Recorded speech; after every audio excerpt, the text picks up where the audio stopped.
उन बहनों का पैगाम आप तक पहुंचाना चाहता हूं। वाजिद हयात जो 5 बहनों का अकेला भाई था, जो आज सुबह टर्मिनल के धरने में एफसीपीसी और रेंजर ने हमला किया, जिसके नतीजे में वो हमारा भाई शहीद हो गया और बहुत सारे नौजवान जख्मी हो गए। उसकी 5 बहनें हैं और उन 5 बहनों की जानब से पैगाम आया है कि हमारे भाइयों को बता दो, हमारे भाइयों को बता दो कि हमारा भाई शहीद हो गया। उसके शहीद होने का गम नहीं है, लेकिन आप सब भाई अगर जिंदा हैं तो हमारे लिए ये काफी है। और उस बहन की तरफ से, उन बहनों की तरफ से ये पैगाम है कि मुतालबात मंजूर किए बगैर आपने वापस और जो हमला रेंजर ने किया था वहां पर जो और बहनें भी मौजूद थी। एक हमारी बूढ़ी माँ वहां पे मौजूद थी, जिसने उनको कहा कि यहां से दफा हो जाओ और अपनी बहनों के साथ मिलके उनसे ये रेंजर और एफसी और पीसी वहां पे जो मौजूद थी उन्हें और टर्मिनल से वापस भेजा है। 2-3 दिन कबल इसी तरह से हमारा जो पोठी पे धरना था वहां पे हमला किया गया और हमारे वहां भी नौजवान शहीद हुए। और आज रात से बलौज के मकाम पे जब रेंजर ने वहां से आना शुरू किया और आपकी हिफाजत के लिए वहां पर जो दोस्त मौजूद थे वो बड़ी तादाद में शहीद हो चुके हैं, लेकिन अभी तक बैठक से आगे और रेंजर को नहीं आने दिया है। इतलात है कि हमारे 8 नौजवान शहीद हो गए, सैकड़ों की तादाद में नौजवान जख्मी हैं, लेकिन एक ही पैगाम है कि हम सब शहीद हो जाएंगे लेकिन रेंजर को आगे नहीं आने देंगे।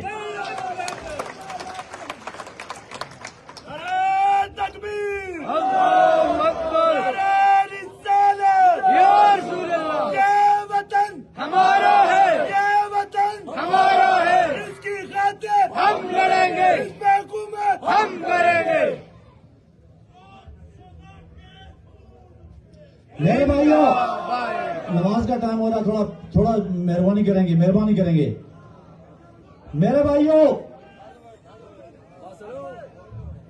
आज तक हम पाकिस्तान को अपना बड़ा भाई कहते रहे और पाकिस्तानी फोर्सेस को अपना भाई कहते हैं। इससे पहले भी कहते थे, अब भी कहते हैं, लेकिन ऐसे चंद लोग मौजूद हैं। आजाद कश्मीर के अवाम पाकिस्तानी अवाम के खिलाफ नहीं है, मुझे आवाज से बोलो, पाकिस्तानी अवाम के खिलाफ नहीं है, पाकिस्तानी फोर्सेस के खिलाफ नहीं है, पाकिस्तानी हुकूमत के खिलाफ नहीं है।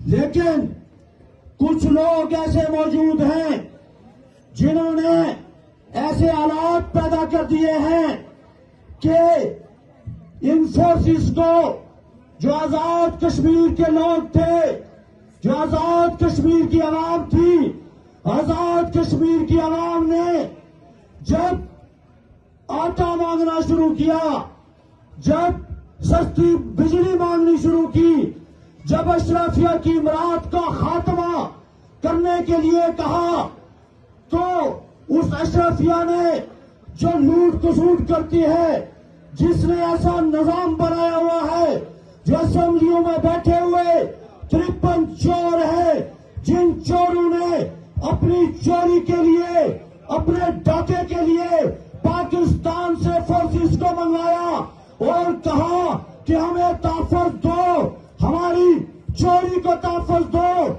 हमारी मराद को तहफ़्फ़ुज़ दो, हमारी गाड़ियों को तहफ़्फ़ुज़ दो, हमारे डीजल और पेट्रोल को तहफ़्फ़ुज़ दो। और मैं ये कहूंगा कि के लिए इस्तेमाल हो रहे हैं जिन्हें खुद बरात नहीं मिलती, जिन्हें खुद बरात। ये जितनी फोर्सेस है और खुसूसन जो आजाद कश्मीर की पुलिस है, इसे दिन का राशन का सिर्फ 60 रुपया मिलता है। कितने पैसे मिलते हैं इनको? 60 रुपये दिन के खाने के मिलते हैं, इससे आगे इनको कुछ नहीं मिलता। और आज उनकी मुराद का तहफ़्फ़ुज़ करने के लिए जो ब्यूरोक्रेट्स हैं, जो जजेस हैं, जो एमएलए हैं, जो वजीर आजम नामयाद है, जो ये प्रोटोकॉल लेके पूरे मुल्क में घूमता फिरता है, जिसकी बिजली भी फ्री है, जिसका डीजल भी फ्री है, जिसका पेट्रोल भी फ्री है, उसके तहफ़्फ़ुज़ के लिए ये सारी की सारी फोर्सेज इस्तेमाल की जा रही है। वो रेंजर की शक्ल में हो, एससी की शक्ल में हो, पीसी की शक्ल में हो, या आजाद कश्मीर की पुलिस की शक्ल में हो। तो मैं इन सब से कहूंगा, वो रेंजर से हो, वो एससी से हो, वो पीसी से हो, वो आजाद कश्मीर पुलिस से हो, और जितने भी मुलाजमीन हैं उनसे कहूंगा, उन सबसे कहूंगा कि आप जिनके तहफ़्फ़ुज़ के लिए लड़ रहे हैं, जिनको मार रहे हैं, वो भी आपकी तरह किसान है, वो भी आपकी तरह मजदूर है, और आप भी मजदूर हैं, आप भी मजदूर हैं, और जिनको मार रहे हो वो भी मजदूर है। हम सब एक तबका है, हम सब एक तबका है। और सिर्फ जो 2% लोग हैं जो अशरफिया कहलाते हैं, जो अशरफिया कहलाते हैं, उनके तहफ़्फ़ुज़ के लिए तुम्हें और मुझे इस्तेमाल किया जा रहा है। और मैं